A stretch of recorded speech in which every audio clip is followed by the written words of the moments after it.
Hey, it's your history homie Howser, and this is Today in California History.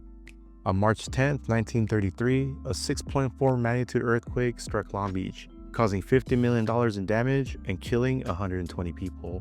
The quake, centered offshore between Huntington Beach and Newport Beach, was followed by 6 strong aftershocks within 24 hours. While well-constructed buildings withstood the shaking, many unreinforced masonry structures, especially schools, collapsed. Fortunately, most students were home at the time, preventing a higher death toll. The disaster exposed poor construction standards, leading to new legislation that mandated earthquake-resistant designs for public schools and required state approval of school construction plans.